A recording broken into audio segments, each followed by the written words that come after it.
భేటీలో గతంలో ప్రభుత్వం ఇచ్చిన హామీలను ఎందుకు నిలబెట్టుకోలేదో ప్రశ్నిస్తామన్న ఏపీ ప్రత్యేక హోదా సాధన సమితి అధ్యక్షుడు చలసాని శ్రీనివాస్తో మా ప్రతినిధి Narasimha face to face. Andhra Pradesh ముఖ్యమంత్రి చంద్రబాబు నాయుడు అధ్యక్షతన అఖిలపక్ష సమావేశానికి ఆహ్వానించడం జరిగింది. ఈ నేపథ్యంలోనే ప్రత్యేక హోదా సాధన సమితి కన్వీనర్ చలసాని శ్రీనివాస్ గారు హాజరయ్యారు. ప్రస్తుతం ఆయన మనతో ఉన్నారు. ఆయన మాటలు సార్ చెప్పండి, ఏంటి ఈరోజు అఖిలపక్ష యొక్క ప్రధాన ఉద్దేశం ఏంటి? అది ఉద్దేశం వాళ్ళదండి. రాష్ట్ర ప్రభుత్వం ఆహ్వానించడం జరిగిందిగా, మీరు ఏం చెప్పబోతున్నారు? ప్రత్యేక తరగతి విభజన హామీల కోసం గౌరవ ముఖ్యమంత్రి గారు ఇంతకుముందు హామీ ఇచ్చిన విధంగా రాష్ట్రపతి గారి దగ్గరికి అన్ని పక్షాలను ఎందుకు తీసుకెళ్లలేదు? మేము డిమాండ్ చేస్తామని. ఎందుకు తీసుకెళ్లాల్సిన అవసరం ఉంది కదా, మేము డిమాండ్ చేస్తాం. రెండో విషయమే, రాష్ట్ర బంద్కి ఏదైతే పిలిపించామో అన్ని పక్షాల మిగతా అన్ని పక్షాల ఉద్యోగ సంఘాలు కూడా ఏపీ ఎన్జిఓ సంఘం మొట్టమొదటిసారి బంద్కు సంపూర్ణంగా మద్దతు ప్రకటిస్తున్నట్టు చంద్రశేఖర్ రెడ్డి గారు చెప్పారు. ధన్యవాదాలు తెలుపుతాం. మిగతా అన్ని సంఘాలను కూడా మద్దతు ఆశిస్తున్నాం.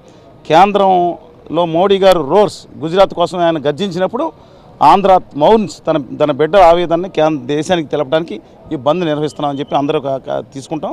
అలాగే కేంద్రం మీద ఒత్తిడి తీసుకురావడానికి రామ్నాథ్ కోవింద్ గారి దగ్గరికి అఖిల పక్షాలు తీసుకెళ్ళడానికి జనసేనకు సమయం ఇవ్వాలని చెప్పారు. వారి ఆవేదనలో కొంత అర్థం ఉంది డెఫినెట్గా పవన్ కళ్యాణ్ గారు. దాంట్లో 1 వీక్లో సమయం ఇచ్చి మళ్ళీ ఒకరికి పక్షం పిలవమంటాం. సమయం ఇవ్వనండి, గౌరవప్రదం ఆహ్వానించమండి. రాని వాళ్ళు రారు, వస్తున్నారు ఇస్తారు. ఆఖరి పోరాటానికి అందరూ కలిసి సిద్ధపడాలి. కలిసి కాకుండా ఒక్కొక్కళ్ళు విడిపోతే మాత్రం పడిపోతాం. అని ఈ సమావేశానికి కాంగ్రెస్ రావట్లే, బీజేపీ రావట్లా, వైసీపీ రావట్లా, జనసేన రావట్లా, ఓన్లీ ఇప్పుడు ప్రజా సంఘాలుగా మాత్రమే హాజరవుతున్నారు. అంటే దీన్ని ఎలా సాధన అవుతారు? అందరూ సమిష్టిగా పోరాటం చేయలేను. మా అఖిలపక్ష సమావేశానికి అందరూ వచ్చారండి, దాదాపుగా ఒకళ్ళు అటు ఇటు కాపోయినా.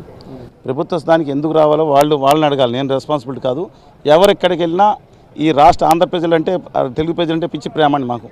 అందువల్ల మేము మాత్రం వెళ్తాం. అది వాళ్ళు ఎందుకు కన్విన్స్ చేయలేపారో, వాళ్ళ రాజకీయం కోసం రావట్లేదా, లబ్ధి కోసం మాకు అనవసరం. ఎవరేం చేసినా ఖచ్చితంగా బహుజన సమాజ్ పార్టీ మీటింగ్ పెట్టినా ఖచ్చితంగా వెళ్ళి మేము మద్దతు ఇచ్చి మాకు ఆంధ్రప్రదేశ్ ప్రజల కోసం ఏదంటే దానికన్నా మేము గట్టిగా నిలబడి ఉంటాం. మీరు 1వ తారీఖు బంద్కు పిలిచారు, కానీ అదే రోజు కూడా అసెంబ్లీ కూడా వర్కింగ్లో ఉంది. అంటే ఆ రోజు హాలిడే కూడా లేదు. తెలియదండి, అసెంబ్లీ ఒకవేళ వర్క్ చేస్తే మేము వచ్చి అసెంబ్లీకి కూడా వస్తాం. ఒకవేళ వాళ్ళు ఏమో తీర్మానం పెట్టి మేము సపోర్ట్ చేస్తున్నాం తర్వాత అసెంబ్లీని వాయిదా వేసుకోమని కోరుతాం మేము. సార్, అంతేకాకుండా ఈ ప్రత్యేక హోదా కోసం ఢిల్లీలో ఒకరోజు సీఎం దీక్ష కూడా చేస్తానంటున్నాడు. దీనికి మీ అందరి పోరాటంగా మీరందరి మద్దతు కూడా ఎలా ఉండబోతుంది? మద్దతు ఉంటుంది, కానీ అలా ఆఖరి రోజు చేస్తే ఉపయోగం లేదు. అదే విషయం చెప్తాం. మీరు ముందు చేయండి చెప్తాం, ఆఖరి రోజు చేస్తే ఉపయోగం లేదు. అంటే 4.5 ఏళ్ళు గడిచిపోయింది. ఇప్పుడు అసలు ఈ సాధన సమితిని ఇప్పుడు రాజకీయ పార్టీలు ఎలక్షన్ కోసం, వాళ్ళ ఉనికిని కోసం అనిపిస్తుంది. మీకైతే మా చిత్తశుద్ధి మీద నమ్మకం ఉంది కదా. మా వాళ్ళందరూ కూడా ఎవరు పొలిటికల్ లేరండి. వైస్ ఛాన్సలర్స్, మాజీ వైస్ ఛాన్సలర్, పెద్దలు, స్వాతంత్ర మిలిటరీ వాళ్ళందరూ ఉన్నారు. ప్రజలకు తెలుసండి రాజకీయాలు ఎలా ఉన్నా మా వరకు మేము పని చేసుకుంటూ వెళ్తాం. ప్రజలు తెలుసు ఎట్లా ఏం చేయాలో, అదే మెయిన్ అండి. కెమెరామెన్ హరీష్తో నరసింహారావు, HM TV, అమరావతి. బులెటిన్లో మరో షార్ట్ బ్రేక్ తీసుకుందాం. Stay with us.